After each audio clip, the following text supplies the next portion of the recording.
రంగారెడ్డి జిల్లా పిట్లం ఎస్ఐ ఏటీఎంలో చోరీ జరిగింది.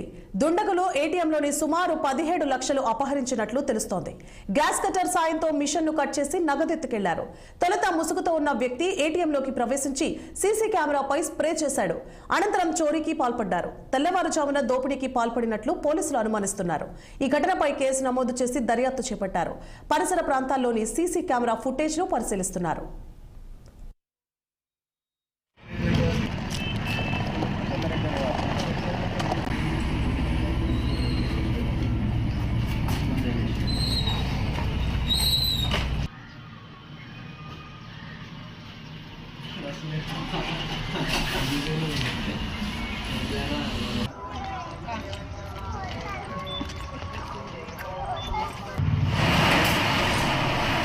ఈ